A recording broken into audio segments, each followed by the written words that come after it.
Welcome back to another episode of This Monster Wants to Eat Me. So in the previous one, we got to see the backstory from Shiori, right? And where her goals and aspirations and her entire story with Hinako, where it all begins, right? So we got to see the story with the previous child and what happened with that and how much hate she got basically from that child, even though she was doing something that she thought was good, but obviously, being blessed with immortal life can be very much a curse to a lot of people, right? And she learned about that, and then just as she was paying for it, she ended up meeting Hinako, and just because she was too weak to eat Hinako when they first met, she eventually ended up kind of like feeling a connection to her, right? Of sorts. Even when she was healed up a bit, she never ate Hinako, and she gave her a tiny bit of her blood to make her a bit more resistant to, give her a bit more regeneration, a bit more resistant to maybe some injuries and stuff. And that was the thing that ended up saving her during the crash, right? And for better or worse, right? Depends on who you ask. And now Hinako is kind of forced to live because of the selfish decisions from Shiori, even though they were not necessarily coming from a bad place. So now what's gonna happen? She's gonna have to take responsibility, right? So now Miko did say that, you know, Shiori should talk to Hinako about it and they should talk it out and stuff. And then Shiori's like, well, it's not that easy, but of course, if you have to take responsibility for your actions, it's never gonna be easy. So I don't think Shiori fully realizes how much responsibility she took up when she gave her blood to Hinako, right? And she should be talking it out with her. She should be talking to her and fully taking responsibility for the actions that she took against Hinako without Hinako's consent, right? Which that is. So I guess let's find out what's gonna happen in this one. So if you wanna watch this, uncut and unblurred is always on my page in the description. Let's go into This Monster Wants to Eat Me, episode 11. Hmm.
'Does Shiori wear an accessory like this?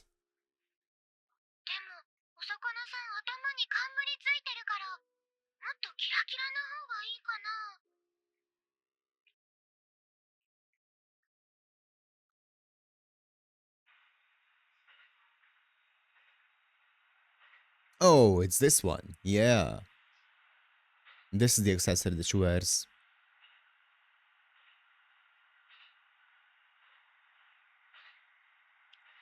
God, I love how creepy the monster design is in this. It's so unnerving.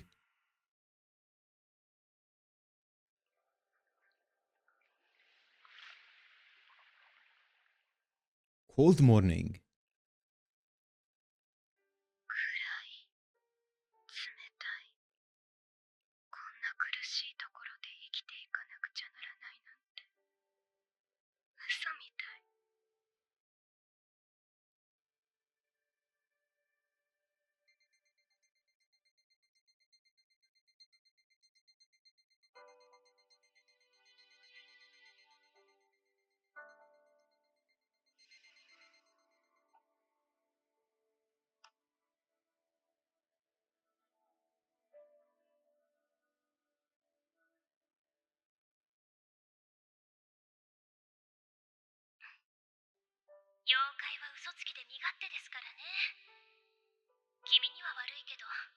私は私のために君を死なせるわけにはいかないんですよ。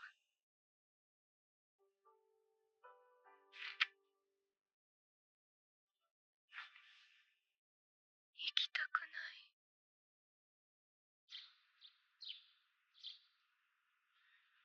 行きたくない。ミカ、おはよう。って朝から暗。どうしたの？ひなこがお休みするから。ひなこちゃんお休み？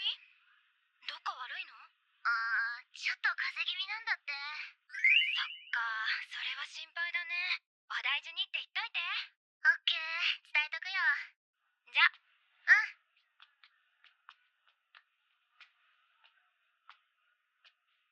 お見舞いにでも行きますか。お見舞いって、ひなこになんて言うつもり？君に言われてちゃんと考えてきましたよ。黙っていてすみません。でも死ぬのはダメなのでしっかり生きてください。Yeah. と言おうと。Very good. バカバカ。一生留守番してろ、半魚人。Back off forever. ですね。これでもいろいろ考えてきたのに。今日は私一人で行く。話したいこともいろいろあるし。たくさんお話ができて羨ましいですね。日曜に公民館でやってるシルバーお話会でも行って会話術を磨いてきたら？それもいいかもしれませんね。人との対話とは本当に困難なものですね。正しいことをそのまま伝えてもいけない。今の私には君の血の匂いすら不快でたまらない。嘘だとバレなければ何でもないのに、嘘と露見した途端糾弾される。人でなし。なんて難しくてめんどくさい。妖怪なんて身勝手で嘘つきなのが当たり前。人間を騙しはかりたぶらかすのが妖怪の性だっけ？人間をただの餌としか見てないならその通りだよ。でも、寄り添う努力をしろって言ったでしょ。そのためには私たちが変わらなきゃいけない。True. ひなこと共に生きたいならね。That makes sense. 人でなし。人でなし。 If you want to understand Hinako, you need to understand humans, right? A bit more. わかったらさっさと机から降りろ。ちょっとくらいいいじゃないですか、ケチ。誰がケチだ？ミコ。あの子によろしく伝えておいてください。今回だけだからね。ミコちゃん、さよなら。さよなら。はい、さよなら。寄り道せずに帰りなよ。はーい。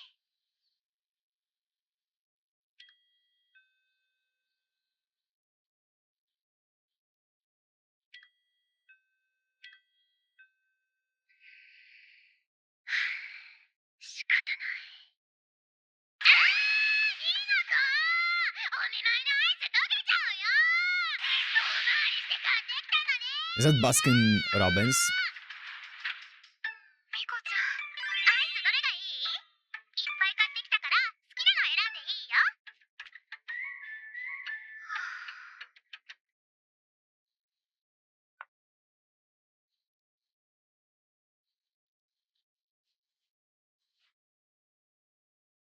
どうぞ。ひなこは病人なのに元気そうじゃん。熱測らせろ。仮病なんかで休んでたらどうしてやろうかな。もう熱も下がって平気だよ。Nice, nice. そうだったら安心だね。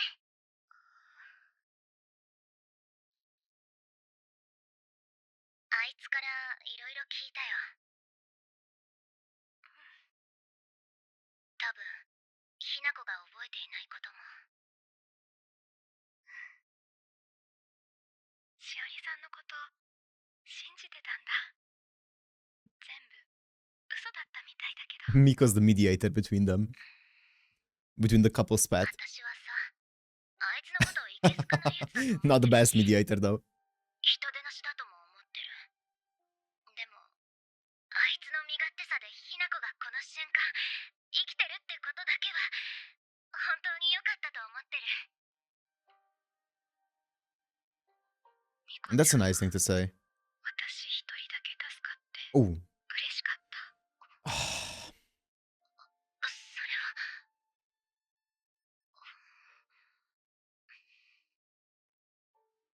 大地やゆり、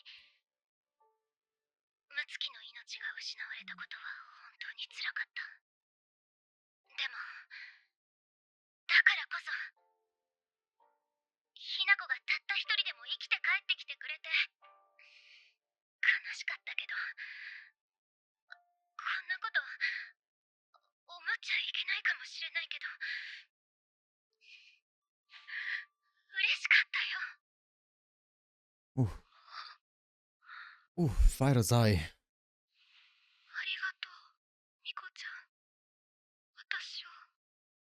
私の家族を大事に思ってくれて。ひな、でも Mm. ごめんね。こんなにもミコちゃんは私を大切にしてくれてるのに、こんなこと言ったら傷つけちゃうって分かってるのに、分かってたのに、ごめんなさい、ごめんなさい、ごめんなさい、ごめんなさい。でも私、みんなと一緒に死にたかったよ。じゃあ、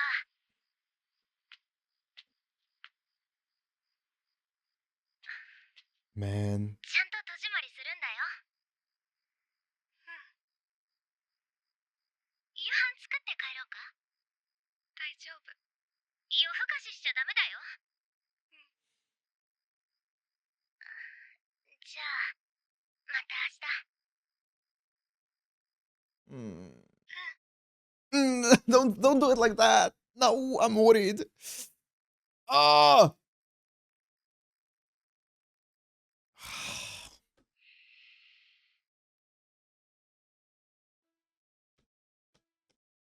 I don't like this. あの子が何を望んでいるのか。Mm. でも、 Ah. みんなと一緒に Oh, 死にた stop. かったよ。 Ah.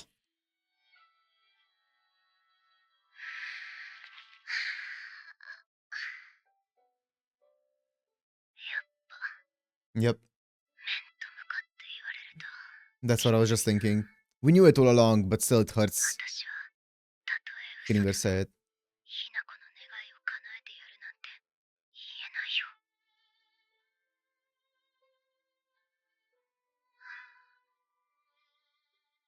あいつは一体どんな気持ちであの子に。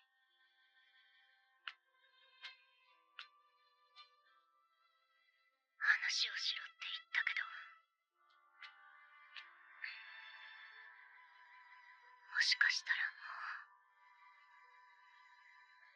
どうにもならないところまで来てるのかも。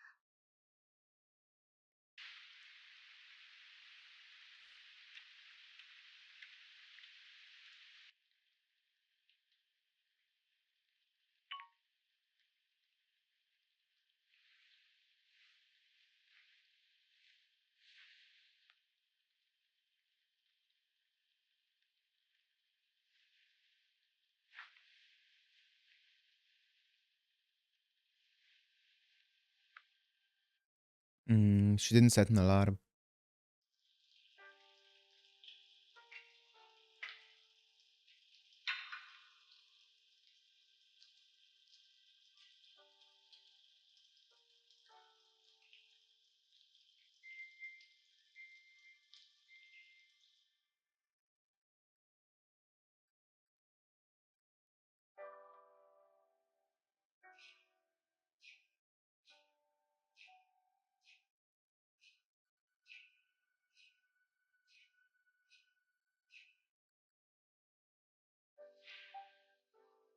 Mm.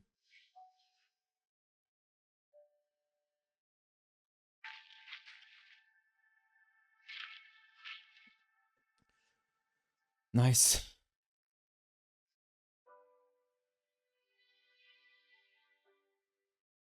Hmm.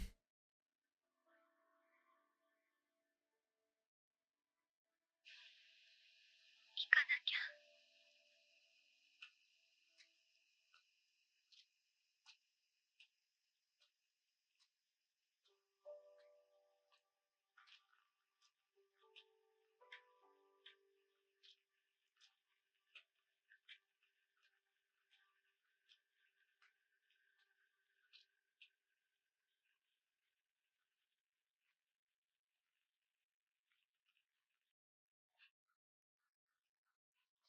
Red. Okay.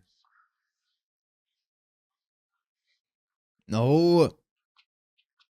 ひなこちゃん、今日も休み？Man, I'm just nervous. なんだけど I feel like something's brewing and I'm really nervous that something bad's gonna happen.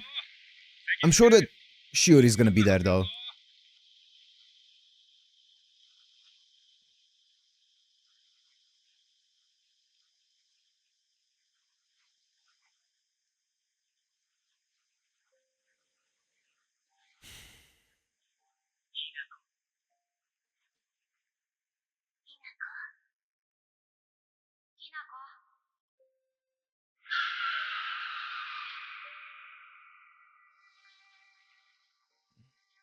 Man, it really feels like we lost all progress in the past 2 episodes.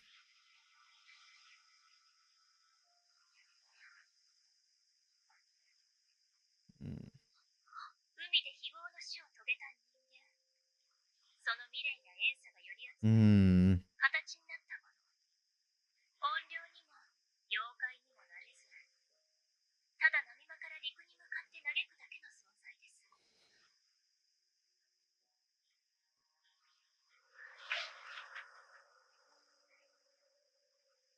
お父さん、お母さん、兄ちゃん。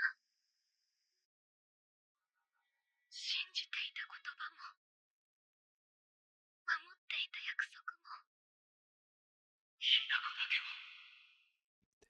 生きて。ひなこだけは生きて。何もかも、初めからありはしなかった。だったら、Don't. もういいや。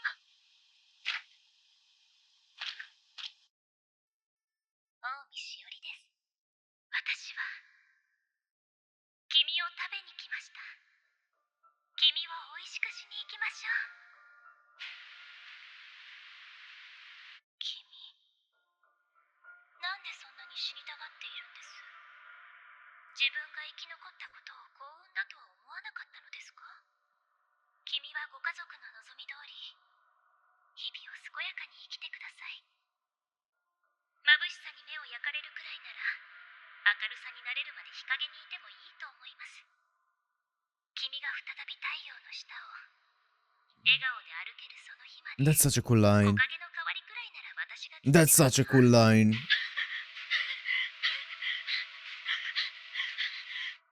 たった一つ、ひなこがひなこであるということ、それだけが私にとって一番大切なことなんです。君に与えるのも施すのも何一つ君のためじゃない。すべて私のためにやっていることです。君の血の匂いすら不快でたまらない。あの人じゃなくたって。ひなこ。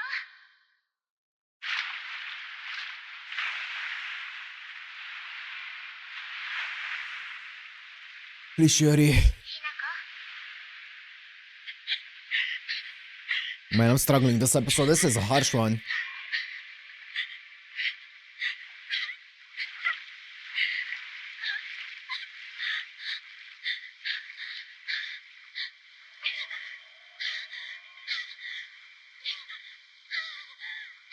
こ。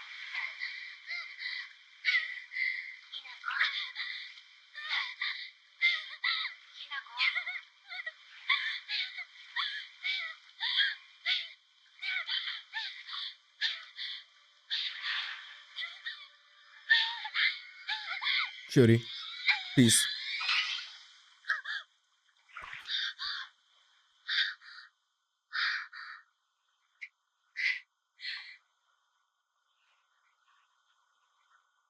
Thank you. Okay.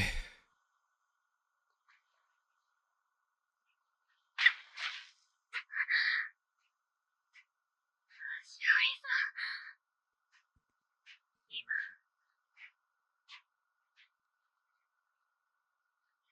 うん。何をしようとしていました？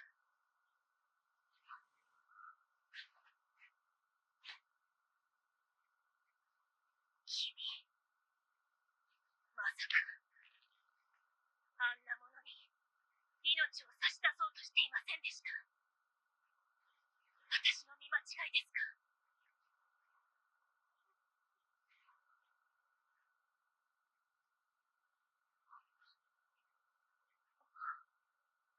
違う、そうじゃない。これじゃダメだ。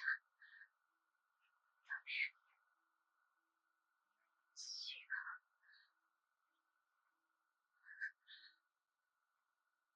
話。そうだ。君に伝えなくては。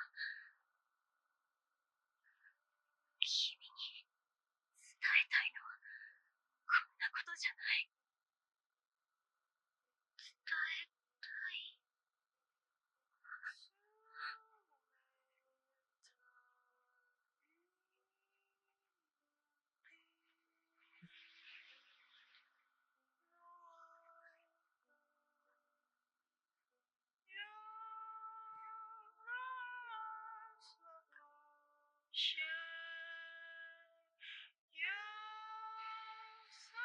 ひなこ、君と話がしたい。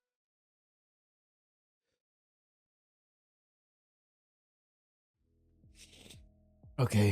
Oh fuck. Oh, this is a harsh one. This was hard. This was really, really hard. It's probably my favorite episode so far. Actually, I think it's pretty easily my favorite episode so far. I think the way that it was structured and the emotions that it managed to invoke was a fantastic, like, just with the OST, with the imagery, and with the dialogue. The dialogue in this episode was so good, especially here at the end.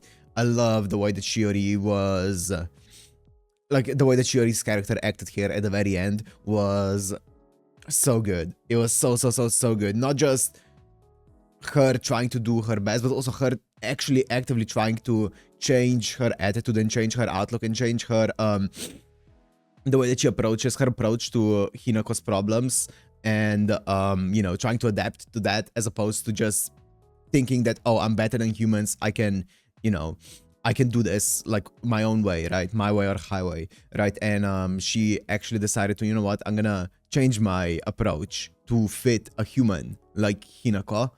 And also, man, it just the flashback scenes hit so much harder when they put them in a compilation like this, where they all, like, you can tell exactly how the entire story progressed, and when you can see those scenes together stitched up like this, fuck. And then Hinako also reaching the boiling point of finally letting go of the chains that were chaining her from, you know, doing something rash like this. But, like, they were basically keeping her from making the final decision, finally letting go of those chains. That's harsh. That's so harsh. I knew that Shiori, like, I had a hunch obviously that Shiori is gonna be the one that's gonna end up stopping her, but fuck, man. And the entire sequence in the morning of Shiori, first of all, not having an alarm, because the previous day we saw her alarm going off at 6:45.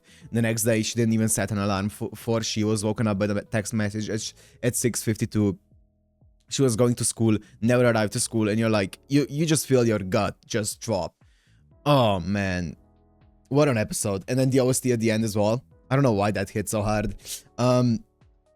Also, like, I don't remember the entire that line that we saw in the flashback, but here I I really liked it here. I don't know if I pointed it out when the line actually happened in whatever episode it was, but the line of, you know, even if you can't look at the sun right now, just take your time, stay in the shade, get used to the shade, and then once your eyes get used to the shade, you know, you can come out and get used to the sun as well. And in the meantime, I can be your shade, or something along those lines. I'm really paraphrasing it, but I really like that line. That line was really cool. Man, this episode got me. It's such a heavy one as well. I don't think I spoke basically at all during the episode, but I kind of didn't want to ruin the vibes because I was very invested in this one. Yeah, it was a fantastic one. I don't know what is going to happen now. I hope that Shiori manages to find the right things to say to Hinako. Right, I'm so happy that this is the direction this went, by the way, because I didn't really like how Shiori in the previous episode said the entire thing of, oh, it's not that easy, right? Because and I said this in the previous episode, I don't want to regurgitate my opinion as well again, but I did say that it's not supposed to be easy, right? You are the one who's responsible, or at least in large responsible for the current situation, even if your intentions were good. So it's not supposed to be easy. Taking responsibility is usually not easy, right? But you still gotta do it. And I'm really happy that here she's actually putting in the effort to take responsibility, right? And to change herself as opposed to it being easy, right? I really like the way that they're doing this. Fuck. Okay, I'm gonna stop talking about it because it's hard. It's hard talking about this one. I don't know why. I'm gonna wrap it up here. Hope you guys enjoyed. If you did, make sure to like, comment, subscribe, and I'll see you in the next one. Peace.